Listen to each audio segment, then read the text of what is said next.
All right, guys, it is that time of year, or every 3 months, or every month and a half, whatever. It's the mid-chapter patch, 4.1.0.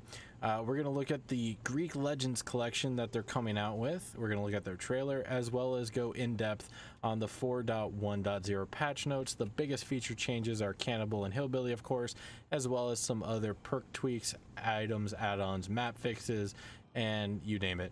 Anyway, without further ado, let's get into the Greek Legends collection.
Oh, what'd you guys think? That Greek Legends collection was something else. I'm a huge fan of the Oni skin, and I'm looking forward to the clown skin as well.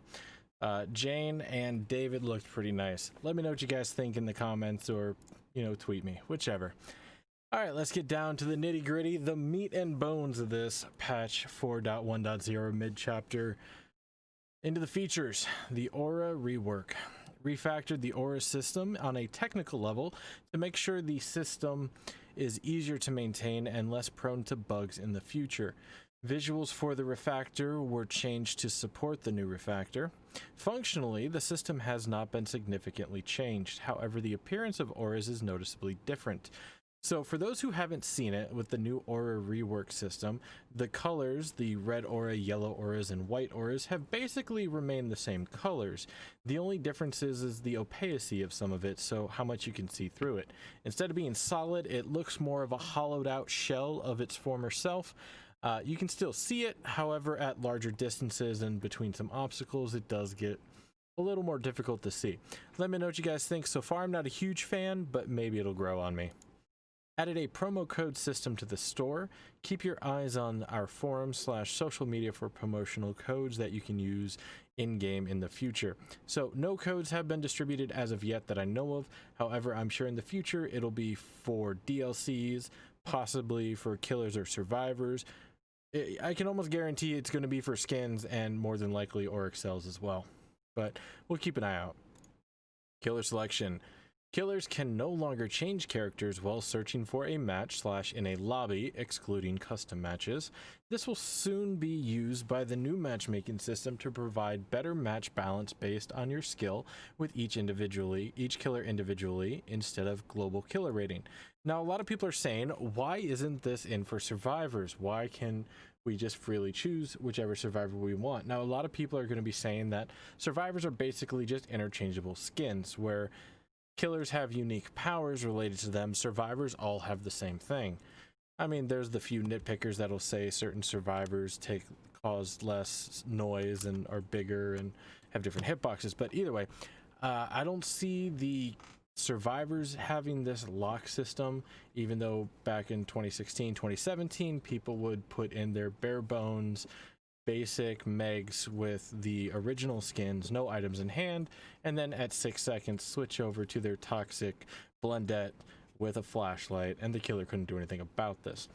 So that's still going to happen. It's just they're not going to be secret about it anymore, because the killers can't change. So make sure you lock in the killer that you want to play, and you can still change out your perks and your add-ons and your offerings. You just can't switch from your Billy into your nurse or spirit. to, you know, shove it to them. So keep that in mind when you lock your killer in. On to balancing changes. So big balancing changes for this patch. The reason why it's so big is they reworked Cannibal and Hillbilly. First, we're going to go ahead and look at the Cannibal, aka Leatherface. The Cannibal was one of our less popular killers, so we are pushing to lessen some of the character's weaknesses while chasing survivors. Cannibal players will see a higher skill ceiling and new ways to master the power. His add-ons were changed to match our rarity composition requirements, remove overlap with Hillbilly's add-ons, and open up more builds. With the power changes, they added chainsaw sweep charges. So just like the nurse, how now there's charges that you have to reload, Leatherface will also have charges. Using the chainsaw will consume a charge and trigger a chainsaw sweep. During this time, the Cannibal can extend the chainsaw sweep by pressing the power button before the power bar fully depletes. The more charges are used, the longer the miss cooldown / tantrum if you collide with obstacles. So here's basically what that means. The Cannibal is going to start with 3 charges. When you trigger triggering the chainsaw will start the chainsaw sweep that lasts 2 seconds. During the chainsaw sweep, each charge used after that will reset the chainsaw sweep timer back to 2 seconds. Each additional charge used increases the missed chainsaw attack cooldown / tantrum duration by 1 second. Charges refill at a rate of 1 charge every 4 seconds when the chainsaw is not being used. The Cannibal's max speed during a chainsaw sweep has increased to 5.29 meters per second from 5.06 meters per second. So Cannibal has 3 charges. Instead of just doing the 1 chainsaw sweep, you can now chain 3 of them together. The longer you do it, the further you'll go, the faster you'll get. He is already faster during the sweeps by 0.23 meters per second from his previous thing, and you'll recharge charges every 4 seconds. So pretty cool. Now, if the Cannibal revs the chainsaw for too long, a tantrum is automatically triggered for the base duration of 5 seconds, so that hasn't changed. When a tantrum is triggered, all remaining charges are consumed, and you'll have to get them back. The tantrum meter will pause as soon as the power button is released and will start going down when the chainsaw is put away. Now, almost all of the Cannibal's add-ons have been reworked. Some of them added, most of them changed. So let's get into that. On the common add-ons, the chainsaw file, it used to reduce the noise made by chainsaws, but now it's going to slightly reduce the tantrum duration. The long guide bar, it used to slightly increase the reach of the chainsaw, but now it's going to moderately increase the rate at which charges replenish. The spark plug, oh, I love spark plug. It used to slightly decrease the chainsaw's charge time. Now it's going to slightly increase movement speed during the tantrum. So yes, you can actually increase the movement speed during the tantrum to try and chase people down. Good luck with that. Vegetable oil, however, hasn't changed. Uncommon add-ons, the good old chili. It used to moderately increase acceleration when using the chainsaw. Now it's going to slightly increase dash duration when a token is consumed. Slightly increase the additional chainsaw swing window as well. The homemade muffler used to reduce noise as well. Now it's going to decrease tantrum duration moderately. Knife scratches hasn't been changed. Primer bulb, it used to moderately decrease the chainsaw charge time. Now it's going to moderately increase movement speed during the tantrum. Speed limiter hasn't changed, thank God. Rare add-ons, Begrime Change, which used to be the carburetor tuning guide, it used to moderately decrease the chainsaw charge time, slightly decrease the chainsaw cooldown, and slightly it's reduced the time penalty when bumping in objects and slightly reduced the noise made by the chainsaw. Now it's only going to chainsaw hits cause survivors to drop their items. So what that means is now Leatherface gets an add-on that basically gives you Franklin's demise, minus the whole, scene and disappearing of the items, but we'll get to that later. Grizzly Chains, it used to moderately decrease repair speed for 90 seconds whenever they were hit. Now the hit target suffers from the mangled status effect for 90 seconds, so you don't need your sloppy, maybe. Shop Lubricant used to moderately decrease the chainsaw cooldown. Now downing a survivor with a chainsaw hit while no other survivors are in your terror radius will hide the survivor's aura for 20 seconds. What that means is when you down somebody with your chainsaw hit, now they get isolated knockout for 20 seconds, but instead of within a certain range, their aura is hidden at any range for 20 seconds. The beast marks hasn't been changed. The grease used to considerably decrease the chainsaw cooldown, slightly decrease the chainsaw charge time. That's getting changed to moderately increase movement speed during the tantrum and slightly increase the duration of the tantrum. Very rare add-ons were going into the award-winning chili. It used to tremendously increase acceleration during chainsaw now and considerably increase the time penalty for bumping objects. But now it's going to change to moderately increase dash duration when a token is consumed and moderately increase the additional chainsaw swing window. So you're going to go for longer chainsaws. The death gauge rake, it used to moderately reduce the time penalty when bumping in objects. Now it's going to increase the amount of charges available, slightly increase charge time, and slightly decrease the chainsaw sweep's maximum speed. So you can chain more of them together, just not as much. Light chassis used to slightly reduce the reach of chainsaw attack, considerably reduce the time penalty when bumping in objects. Well, now when revving, you see the auras of survivors within 8 meters, and it slightly reduces movement speed while revving, so you can kind of pinpoint your chainsaw sweeps more accurately. The rusted chains, those used to targets hit with a chainsaw attack suffer considerable from mangled for 2 minutes. Now the targets hit with chainsaw suffer from broken for 90 seconds. So maybe a power buff, maybe a power debuff, take your pick. I personally like the broken for 90 as opposed to the mangled for 2 minutes, but you know, it's your decision. Now we get into the ultra rares. The carbureting tuning guide used to be begrimed chains. It moderately decreased the repair speed of survivors injured by chainsaw for 2 minutes, and they were mangled for 2 minutes. Well, that's getting changed to automatically consume all charges when triggering a chainsaw dash, slightly increase the chainsaw dash duration, slightly decrease the chainsaw sweep's maximum speed, and slightly decrease the token's recharge rate. So that's a huge buff, and it's been nutty all over PTB. If you guys haven't tried it out, try it. You get some crazy dashes. Now into the brand new add-on that was added, the iridescent flesh. Hitting a survivor with the chainsaw replenishes its charges. That's right, you can go from 0 to 3 back to 3. Or 3 to 0 back to 3. There you go. Alright, onto the hillbilly. He got changed as well. A lot of people are seeing this as a nerf.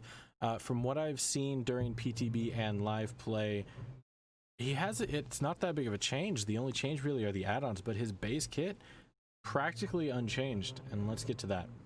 So the hillbilly has a versatile kit with traversal and double damage effects as part of his base power, leading this character to overperform compared to other killers.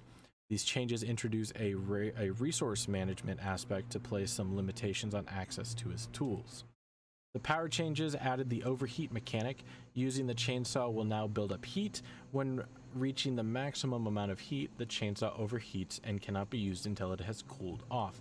Here's what that means. So the chainsaw heat meter starts at 0. When you start revving, it adds 5 charges. As you actively rev, it adds 8 charges per second. As you're sprinting, it adds 2 charges per second. When not using the chainsaw, the heat meter dissipates at a rate of -5 charges per second, and when the chainsaw overheats, the heat meter dissipates at a rate of -6.6 charges per second. When the heat meter reaches 100 charges, the chainsaw overheats. Let's give you some breakdown numbers real quick. You start revving, 5 charges. Then you actively rev, let's say for 3 seconds. So that is now 8 plus 8 plus 8 is 24 plus 5, 29 charges. Let's say you sprint for 2 seconds. So now you're going to be at 33 charges. And now you just down to survivor. Picking up the survivor, let's say 1 second. Well, it loses 5 charges. So now you're at 28 charges. Then you got to get him to a hook. Let's say that takes 3 seconds. That's another 15. So now you're at 13 charges. You hook them, that takes 1 second. That's another 5 charges. So now you're at 8 charges. By the time you down somebody and hook them, you're back down to 8 charges. You still have 92 charges to get through.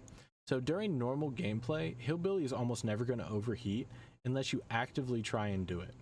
So I don't think that was that big of a deal that everyone's panicking over, but wait till we get to the add-ons. Maybe you'll change your mind.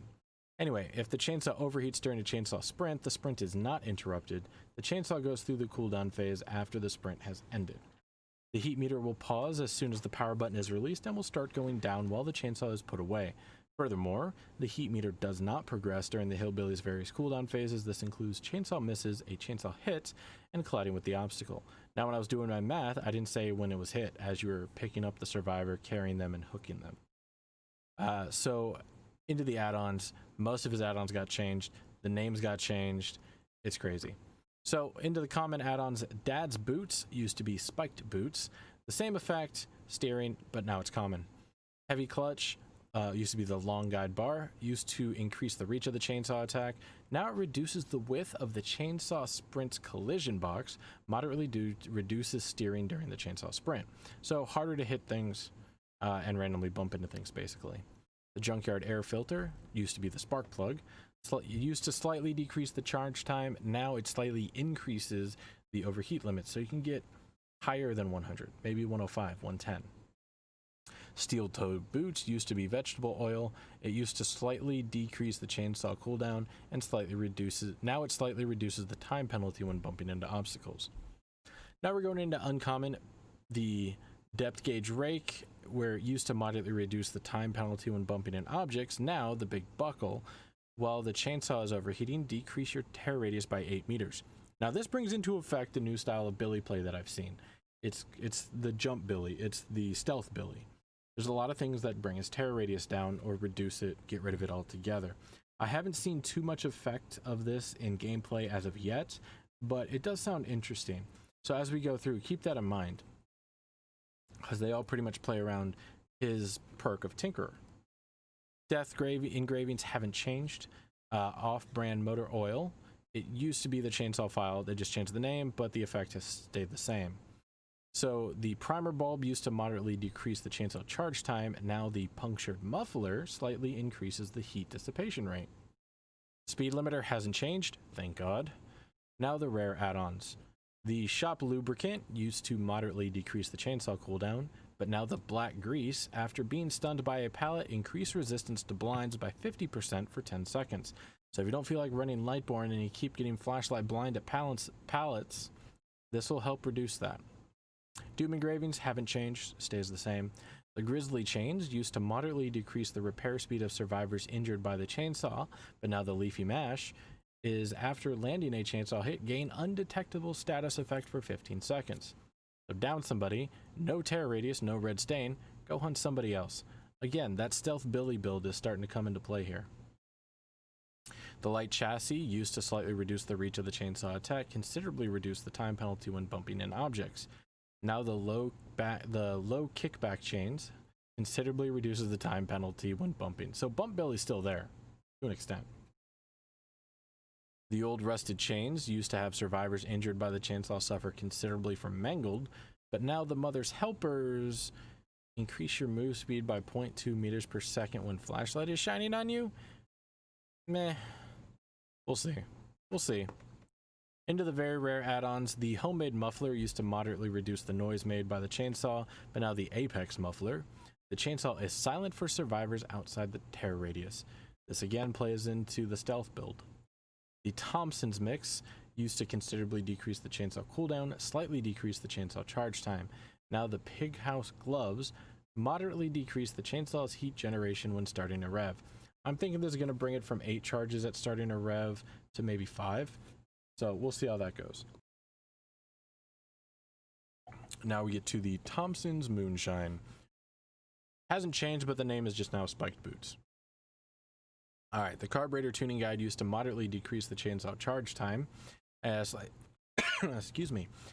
decrease the chainsaw cooldown, slightly reduce the time penalty when bumping in objects, and slightly reduce the noise. Now the tuned carburetor moderately decreases the chainsaw charge time, but it reduces your base movement speed to 4.4 meters per second, which is basically 110 or Huntress level. The ultra rare add-ons. The grime change used to moderately decrease the repair speed of survivors injured by chainsaws, and survivors injured by chainsaws suffer considerably from mangled status effect. Now, the low pro chains, however, breaking a pallet does not stop the chainsaw sprint. Chainsaw hits do not automatically trigger the dying state. So you run through the pallet, and instead of downing them, you keep going and you injure them. The iridescent brick is the new add-on added, and after maintaining a chainsaw sprint for 5 seconds, gain undetectable status effect until the end of the chainsaw sprint. For those who haven't played Billy, doing a chainsaw sprint for 5 seconds on any random map, pretty impressive. So again, it's playing into the stealth build, but we'll see how it actually plays out in function. Getting into the perk updates, two of Billy's and Leatherface's perks have been updated. Franklin's Demise, now instead of the item losing charges, the entity will consume the item altogether after 150 seconds, 120 seconds, or 90 seconds if it's not picked up. Additionally, Franklin's will reveal the auras of the items on the ground within 32 meters.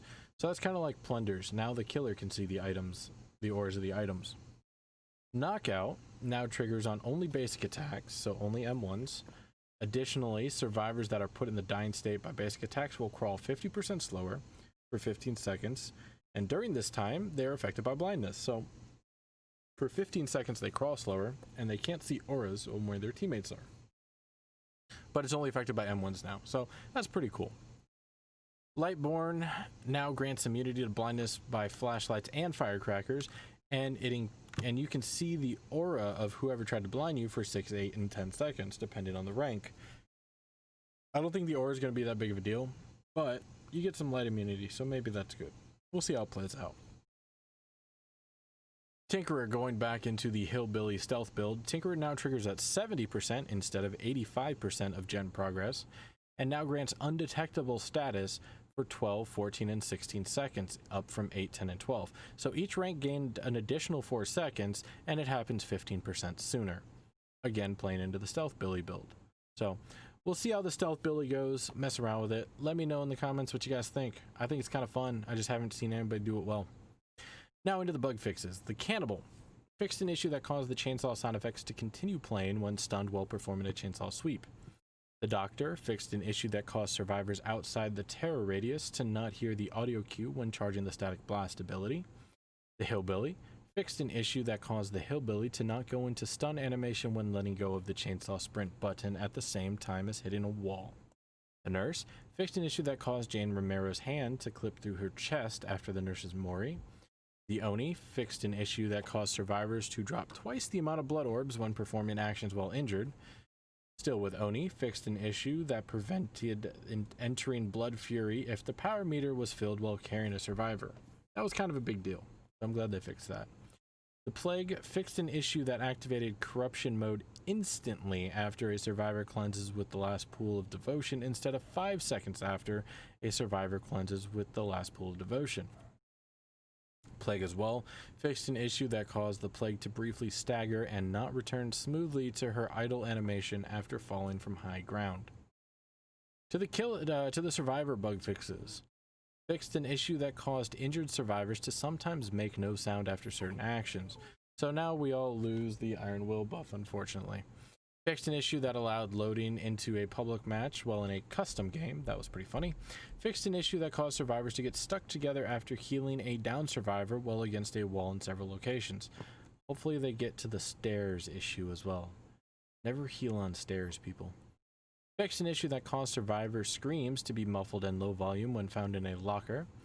Fixed an issue that could make it impossible for male survivors to aim a flashlight if they were previously holding a different item. We all know what happens with Dwight. Well, maybe it was just some of us. But anyway, fixed a missing texture when pulling David King from a locker. Fixed an issue that caused the camera to not focus on the survivor when being rescued from a Cage of Atonement. Fixed an issue that caused skill checks in a Cage of Atonement to not work while using a controller. Fixed an issue that sometimes caused survivors to stand up and puke when being interrupted when cleansing themselves at a pool of devotion. Fixed an issue that could cause a survivor to get stuck after interacting with a pool of devotion that spawned on dirt mounds. Now some perk bug fixes. Soul Survivor fixed an issue that caused the perk to not always receive a token when other survivors are sacrificed. Devour Hope, oh goodness, fixed an issue that displayed the speed buff as active for a duration of 10 seconds when hooking a survivor instead of starting 10 seconds after hooked a survivor. The effect remains unchanged. Make Your Choice now mentions in the perk description that a survivor screams when unhooking another survivor. Thunder's Instinct fixed the aura outline to remain displayed on chests even if there are no obstacles. Kindred fixed an issue that displayed the killer's aura outline even if there are no obstacles. Wake Up fixed the aura outline which remained displayed on the execates even if there were no obstacles. Maps. So in the backwater swamp, they fixed an invisible collision that can be walked in the maze tiles. I never got a chance to experience it. I wanted to. It looked fun. Bad Ham Preschool fixed a visible seam next to the killer shack, and in Preschool 2 fixed a generator that could not be accessed from its right side. Dead Dog Saloon fixed an issue that caused tumbleweeds to appear abruptly and disappear by passing through the floor. In Family Residence fixed a visible seam on the floor. Father Campbell's Chapel fixed the horse's legs which were clipping through the ground. Oh, thank you. Much love to Maurice. Grim Pantry fixed an issue that allowed a tree to spawn at the exit gate. That was hilarious. Haddonfield fixed placeholder textures on the ceiling in certain houses and fixed a visible gap under exterior windows. Ironworks of Misery fixed missing collision on one of the foundry's entrances. Midwich Elementary School fixed an issue that caused crows to be seen going through ceilings once triggered, as well as fixed multiple book piles where the survivors could clip through, and finally fixed very bright textures on desks in the reception area. Mother's Dwelling fixed a superfluous texture displayed on a hay pile in Mother's Dwelling. Mount Ormond Resort fixed an invisible collision outside the cottage. On Sanctum of Wrath, an issue that prevented blinking on the stone steps with the nurse. And finally, the Underground Complex fixed an issue that allowed climbing on a specific box. With the UI, they reverted the UI scale back to the pure 4.0 size for players playing in 144p and below, as this was adversely affecting players in 1440p. The increased UI scale now only affects players using the 4K. Added more feedback information on some error messages. So that was all done on PTB and expected. Here's what happened after the PTB. They added the bloodstain visual effects, disabled the bloodstains on clothing for injured survivors. This feature was only being tested and is still a work in progress. For those who don't know, you could kind of tell how injured somebody was and other things because they progressively got more and more bloody on their clothing. It was really cool. The Cannibal releasing the power button will pause the tantrum meter. The tantrum meter will go down as soon as the chainsaw is put away.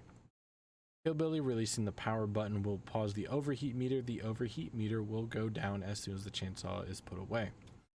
Hillbilly, the chainsaw does not generate heat while in the various cooldown phases. This includes a chainsaw miss, a chainsaw hit, and colliding with obstacles. So those didn't do that in the PTB. Also, the Hillbilly reduced the amount of heat gained when actively revving from 10 to 8, and Hillbilly increased the heat dispersion rate when not overheating from minus 3.5 charges to minus 5. So I guess that is why people were saying it was a huge hit, because they hadn't tweaked the numbers yet. In the PTB, it seemed very, very easy to overheat. Now it's very difficult. So don't throw Billy into the dumpster just yet. Even though you have 1,200 hours on him, he's not completely nerfed into the ground. So yeah, that was a doozy. I'm super excited to play.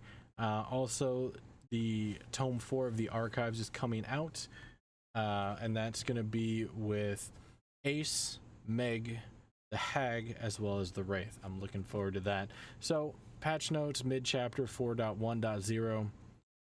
Super happy it's here. A lot of good changes. The server tick rate should be up. It didn't mention any of that in the notes, so I'll have to look. They were saying it should be at 60 ticks from 30 ticks, so we'll see how that is. And then hopefully the updated matchmaking coming, the MMR in the future, we'll see how that plays out, as well as cross-platform between PC and console and Stadia. Tell me what you guys think. If you love it, if you hate it, if you don't care. Either way, thanks to everybody for watching. If you made it this far, you know, if you liked the video, go ahead and hit the button. You want to see more, maybe hit a subscribe. You guys know how YouTube works. Till next time, stay safe out there in the fog, guys. Catch you later.